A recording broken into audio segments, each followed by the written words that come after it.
all of the things you ever wanted to know, or maybe didn't want to know, about Black people, and why you're not racist for just asking a question, you have to hear a story. And in this case, that's my story. So let's start.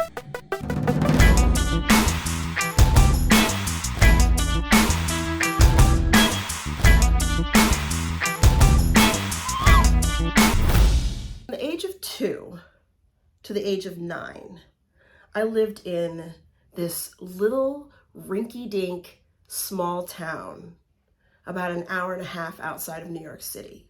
It had about 2,000 people. And out of those 2,000 people, my family was the only Black family. I just want to explain my experience. Some of it's pretty sad. I'm not looking for a pity party. I may not be an expert in all things Black, but I know me.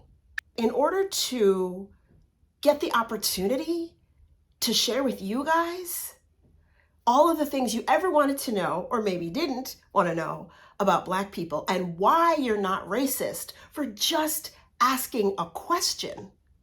Whoa, whoa, whoa, whoa, whoa. Yes, there are racist people asking racist questions, but not everyone asking a question about race is racist. Carry on. You have to hear a story. And in this case, that's my story. Martin Luther King, his I Have a Dream speech happened in 1963. I have a dream that my 4 little children will one day live in a nation where they will not be judged by the color of their skin, but by the content of their character. I have a dream today. And then in 1968, he was murdered. And in 1970, little Jody, me, was born. So I am the post-civil rights generation. So my story, I think, is pretty poignant. And this is a 4-part series. I hope you will click subscribe and like so that we can boost this, so that we can share why white people don't need to feel guilty, which is what like the Ron DeSantis's of the world and, political figures on the right are trying to tell you. I don't want any guilt. I don't want you to feel like, oh, well, if I talk about race, you have to feel bad. I'm not blaming anyone. I'm just telling my story. Because I know my white friends, even my white husband, yes, full disclosure, I have a white husband, him. So let's just get into my story. And I think you will understand the first question, and this is in no order, that I am regularly asked about being a Black person. And that is, number 1, why is everything about race when it comes to Black people? That's what I'm gonna cover.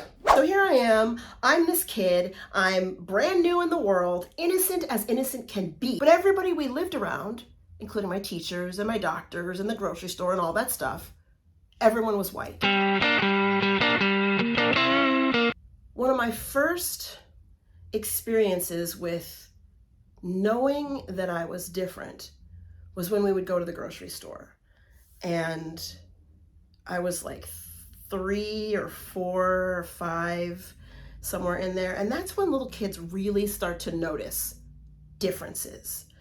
And I remember I was like standing at this aisle looking at something, and my mom had walked down a little bit, and this little kid, a little white kid, was just staring at me.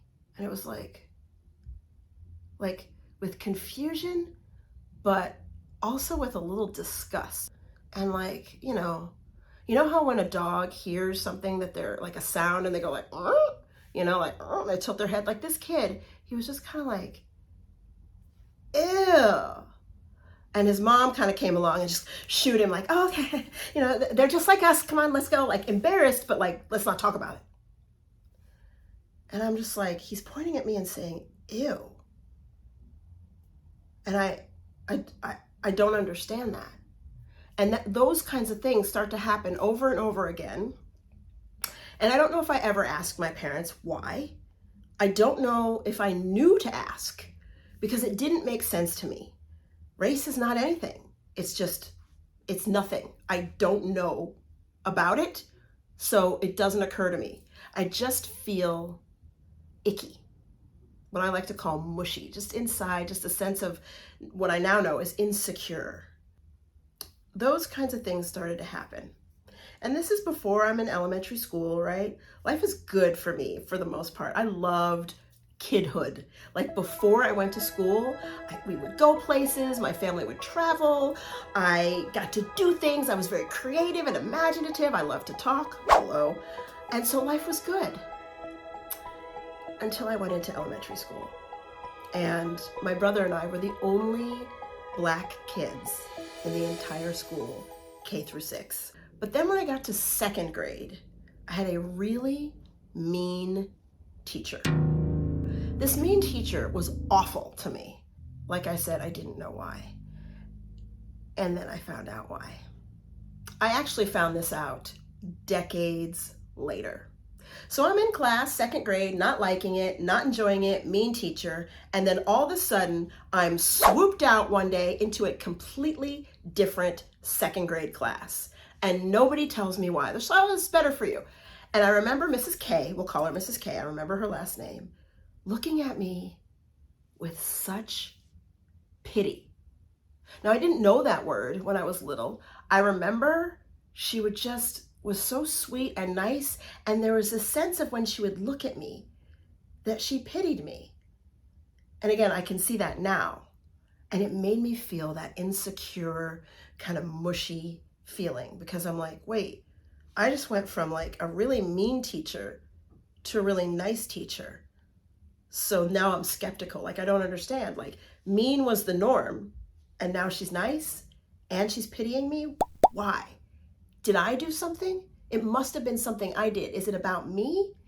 And this is where years of therapy starts to really begin, or, things I need to talk about in therapy, is because I really felt unsure of where my place was in the world.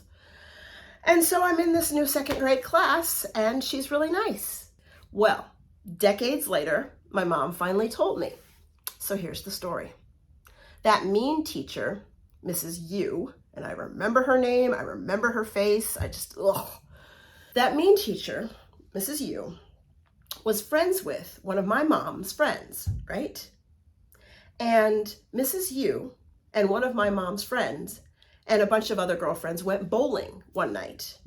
And Mrs. U starts to spew all this stuff about she's got this, yep, she said it, we'll call it N-er, the N-word. She's got this N-er in her class. She doesn't want to have to teach this stupid N-er. And her N-er mom, my mom, is always coming in trying to make sure her daughter's getting a good education and checking up. She's like, I just want this N-er to get out of my class. Like, I want nothing to do with that. Like, all this horrible, racist vitriol.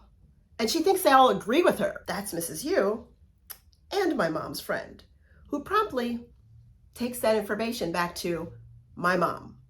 My mom finds out, she goes to the school, little Jody is whisked away to a different class. And they didn't want to have to explain it to me, so they never did. Now, whether or not that's right or wrong, we can debate that all till we're all blue in the face. But that's what my parents did, and that's why I got the pity from Mrs. K, because she knew how poorly I had been treated by this racist teacher. Now, little Jody doesn't know any of this, and it just adds to my sense of insecurity. As I got a little older, I remember I was like 7, and I was playing with one of my neighborhood friends, which I always think this is really ironic. She lived in a white house with black trim directly across the street from us. And we lived on this really long street. It wasn't real busy, but it was a long street with about maybe 50 houses and a lake at the end. And I would play with their daughter, who was my exact same age. And one day she's like, oh, I want to show you something, Barbies or whatever. And we went to her house, and her mom ushered us out of the house. And she said, you cannot come into my house, and you cannot come into my yard. You guys can play together, but not in my yard and not in my house. So this woman was fine with her white daughter playing with her black friend, but I could not step foot in her house or her yard. And I remember being surprised, but not like hurt, more confused. Because when you're a kid, you don't understand what racism or bigotry is. You just know it's coming at you. And at some point, I went home and I told my mom, and I don't remember if I was sad or scared. I mostly remember being disappointed and confused. And at some point, my mom went over there, or I don't know how it happened. That woman came out of her house, and my mom and this lady are standing in the street pretty far away from each other. And I know how little I was because I was hugging my mom's leg. You know how when you're so little, it's like safety, like your head doesn't even reach to their butt cheek, you're just like hiding. And I remember I was hugging her leg, kind of hiding, watching all this. And all I remember my mom saying is, if you have a problem, you take it out on me and not my daughter. And I just remember feeling like, yeah, Mom, like, but what, like, did I do something? Like, I caused this. This is my fault. So you see, I'm starting to take on anything negative that has to do with race. It's my fault. And I don't know to articulate, Mommy, is everything to do with race that's bad that's happening to me? Is that my fault? And she would say, no, but I don't know that because I'm a kid and none of this makes sense. And at the same time, my white counterparts, the kids that are my same age, aren't having any conversations about race other than we're all the same, just different on the outside, but the same on the inside. Basically, that was it. That's all I ever heard, which we're going to talk about that at the end of this 4-part series, why that's not helpful. It's well-intentioned, but not helpful. That was the opening door to my education of racism and self-disgust. I wouldn't say self-hatred, but I really started to not like myself because of that. And I didn't know I didn't like myself when I was older, like a teenager, when it's really like a parent, you're a teenager and you're figuring yourself out. I didn't know because I'd always felt that way. It was just a slow progression from the beginning of when I could even form memories or words. Racism was affecting who I was becoming, but I didn't know it. So then when I was 7, I was walking down the street, minding my own business. I was going to my Girl Scout leader's house who had a friend that I could play with. And that's one thing I want to be clear about. I had plenty of white friends. I had black friends, but they lived closer to New York City. So this particular day, I'm walking down the street, and I can remember it as bright as day. These 2 little kids across the street, and they were in their yard on their front porch. They were like, Blackie, Blackie. And it was like this brother and sister, and they're just like, and I was just like, what? And I kept walking, and I didn't say anything. And I knew it was bad, but I'm like, Blackie? I'd never been called Blackie. When I looked in the mirror, I didn't see black. I knew I was black. I saw brown, but why is that a thing for them to call me? And again, you are bad. You are wrong. You are different. This is what society is teaching me as a little girl. Like white kids, obviously any kid may get picked on or may get bullied, or your nose is too big, or you have too many freckles, or you're so skinny they call you string bean. But I get all of that other stuff as well because I was picked on for whatever. But this additional heavy weight of racism is something that my white counterparts never experienced. And if you want to comment down below about your childhood experiences that sucked, I get it. Whatever they are, having bad childhood experiences are no fun.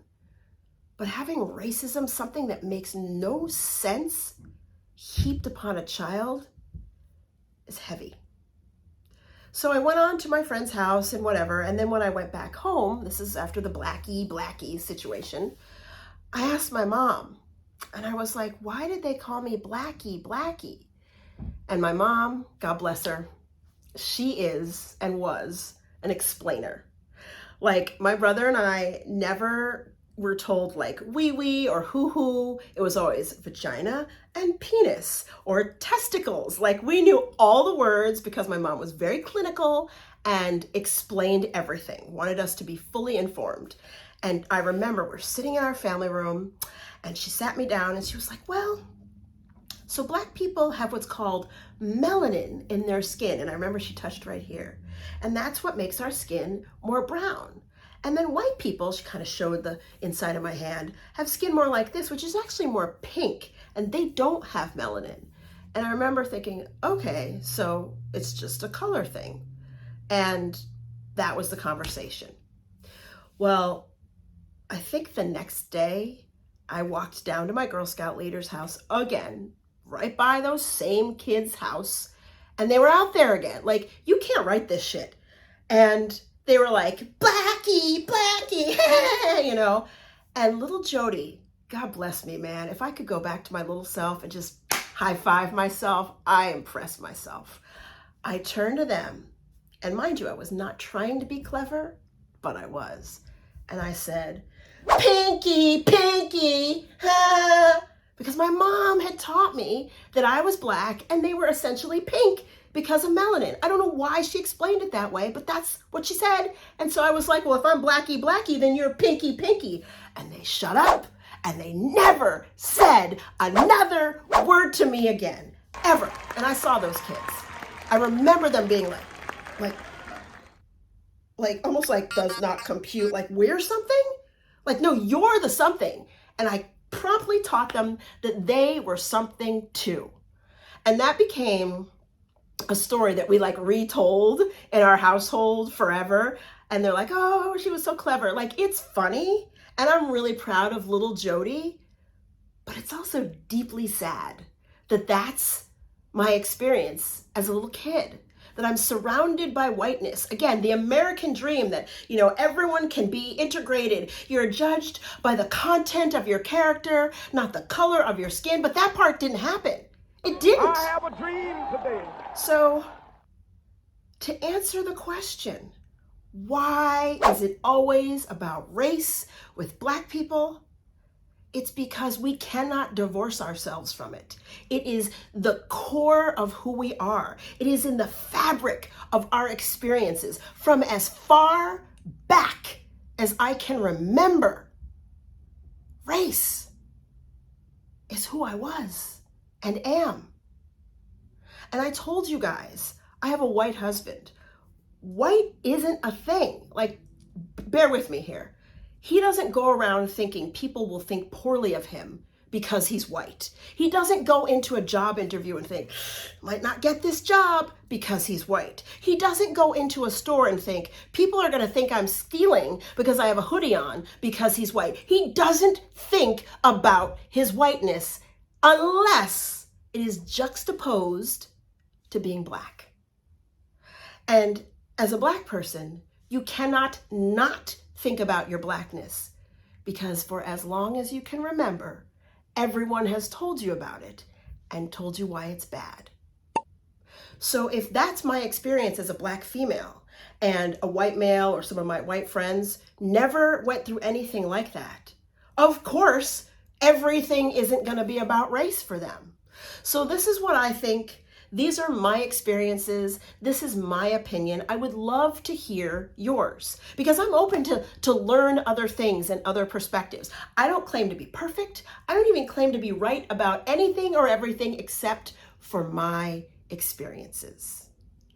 And so I hope you will comment down below and ask me questions for part 2 of this 4-part series. And I mean anything.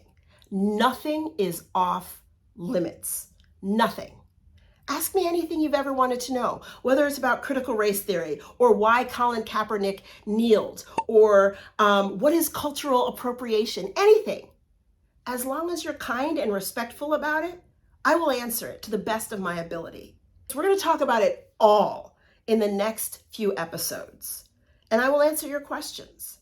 And for those of you out there who are just like the racist trolls, because anytime you're Black on the internet, someone's going to drop racist crap in your comments. we'll just filter you right out. You don't matter.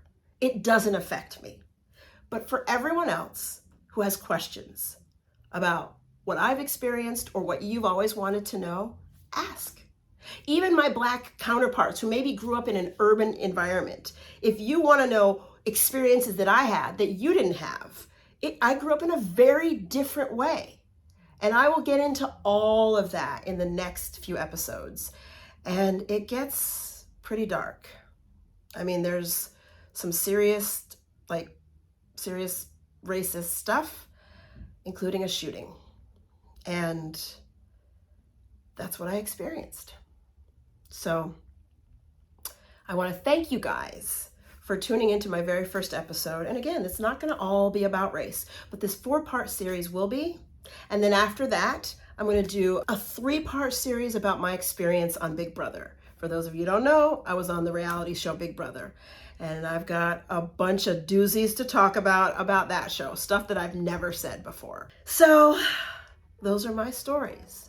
I'll continue on with the rest of it in part 2. I hope you guys will tune in next week, every Thursday, right here. That's my story, and I'm sticking to it.